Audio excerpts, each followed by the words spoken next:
My personal involvement and experience in early warning systems is really working with state education agencies, both providing technical assistance through the National High School Center and other projects that were really state-focused, and working through as a thought partner as they consider the use of early warning systems within the state and what that means. This early warning system pathway that you see before you was developed based on mine and my colleagues' work supporting these states and districts in the implementation of early warning system. We call it the early warning system implementation pathway. It has 5 phases of implementation.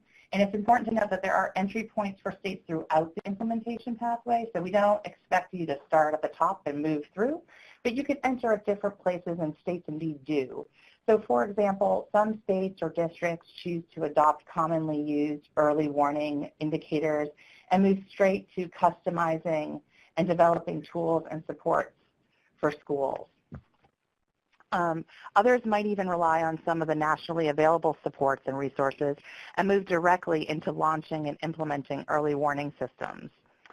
The point is that there are multiple places states can enter in when considering early warning system implementation. Each requires different levels of resources, skills, and capacity, and really state education agencies, and when we work with them, they really have to identify the place in the pathway that's most achievable for them in terms of what their resources are available. And it's always possible to go back to the earlier phases or let the work evolve over time and revisit some aspects of it. Many state education agencies actually do this over time, and I think actually Massachusetts and Minnesota are both really good examples of how they let that process evolve. So why do states support early warning systems? So I just want to say, you might have noticed that in the initial definition that I mentioned readily available data housed in the schools, and I'm sure you wondered if you were even on the right webinar. What does this have to do with states? Well, it's true. Early warning systems are best implemented at the level at which an adult directly interacts with a student. In order to change an at-risk student's outcomes, that's where the action is. So why would a state get involved in this work? Put simply, states sit in a really unique place to encourage the use of early warning systems in schools, and they have the data, and they often have the skills and capacity to do analyses of data and ultimately can establish a vision for supporting districts and schools through these efforts. And sometimes you can even help and create incentives, as you'll see. So typically, the focus of states is on 3 phases of the implementation pathway: validating indicators, tools and supports, and launching and implementing early warning systems. And that's what we'll highlight today. All right. So often states ask how they can possibly create incentive or leverage early warning system implementation. And these 3 strategies that I'm going to highlight are really based on our observations of how states have done this work. And it's worth noting that at least some of them can be used together or in conjunction.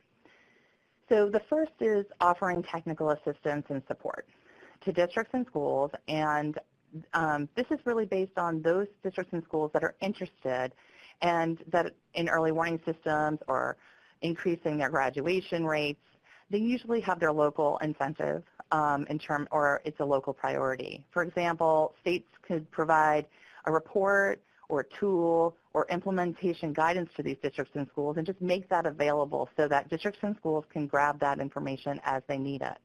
I've also seen states convene learning networks that allow cross-district sharing of strategies, and really that's just bringing districts together and schools.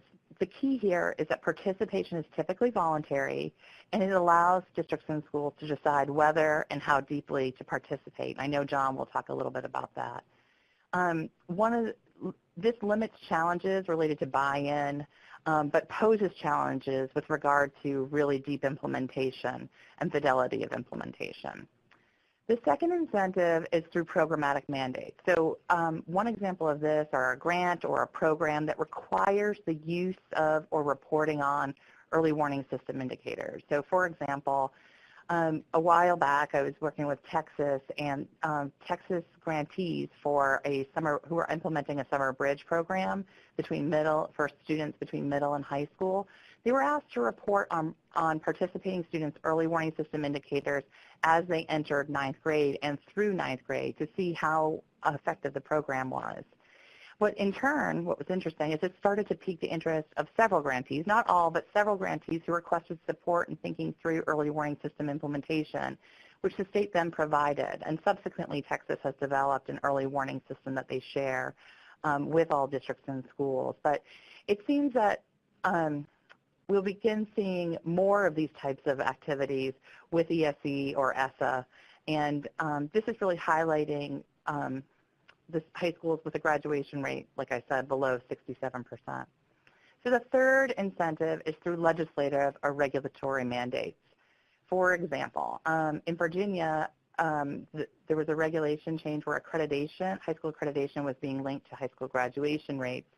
And that led to many high schools becoming very interested and feeling a sense of urgency to identify strategies to improve their graduation rates because they were at risk of losing accreditation. So they turned to, the state actually offered early warning systems as a potential strategy to support them. And I just also want to say, even the threat of legislative mandates can actually create a sense of urgency and incentive, and that's something that we observed in California when there was some talk about holding middle schools accountable for high school graduation rates, which created this interest and incentive for districts and their middle schools to begin thinking about strategies to ensure students were on track for high school and middle school. And the state began to convene groups of middle schools and districts interested in this work, developing a network, and focused on implementing early warning systems in the middle grades.